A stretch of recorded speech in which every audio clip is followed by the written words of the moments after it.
The fluorescent lights of the Skopje airport hummed with a sterile energy that buzzed in Peregrine's ears. He had just landed, the recycled air of the cabin still clinging to his clothes. With a heavy backpack and a heart full of curiosity for the Balkans, he followed the signs toward the exit. Before he could step out into the crisp night, he realized his wallet was empty of the local currency. He needed dinars for a taxi, and the bright kiosk of the currency exchange beckoned like a lighthouse in the arrivals hall. Peregrine approached the glass partition. Behind it sat Dragana, her face a mask of professional indifference. He pulled a single banknote from his wallet. 100 euros, please, he said, pushing the bill through the small gap. He had checked the rates online before boarding. He expected roughly 6,100 dinars. It was enough to get him to his hostel and buy a hearty traditional dinner. Dragana took the euro note without a word. Her fingers moved with practiced speed, feeding the bill into a verification machine. She didn't look up, her gaze fixed on the glowing monitor of her terminal. The clicking of the keys was the only sound in the small alcove. She reached for a thin stack of orange and purple Macedonian bills, her movements fluid and devoid of any hesitation. She pushed a small plastic tray through the slot. Peregrine gathered the money and began to count. 4,000, 4,500, 4,800. He stopped, his brow furrowed. He counted again, slower this time. The total was the same. "Excuse me," he said, tapping on the glass. "There seems to be a mistake. The market rate is over 60 dinars per euro. You've given me much less than that." Dragana didn't blink.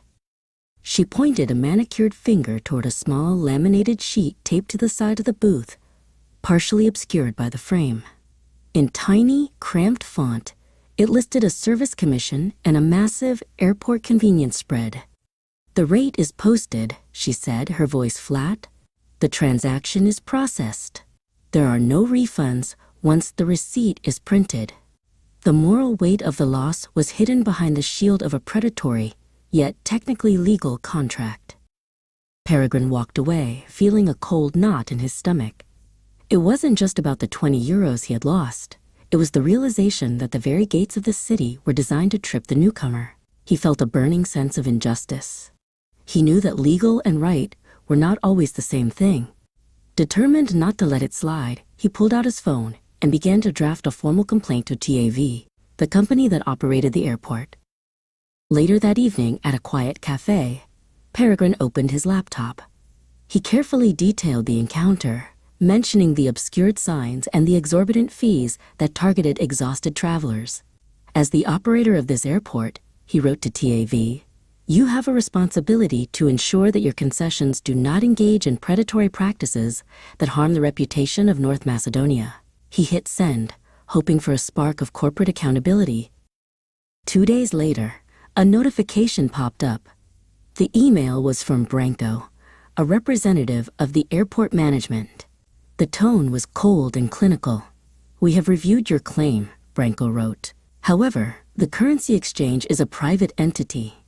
Their rates and commissions are clearly displayed at the point of sale. As the transaction was completed voluntarily and follows local financial regulations, TAV bears no responsibility. No refund will be issued." Peregrine realized then that the system was a closed loop.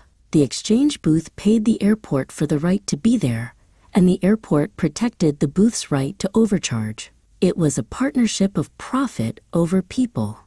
He had learned a hard truth. In the world of international travel, your greatest right is the right to say no before the money changes hands.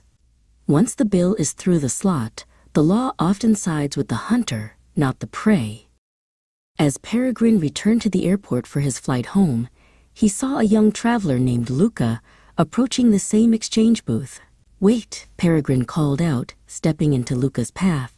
"Don't change your money here. They take nearly a quarter of it in fees. Use the ATM around the corner or wait until you get to the city." Luca paused, thanked him, and walked away. Peregrine smiled. He couldn't change the rules, but he could make sure the gatekeeper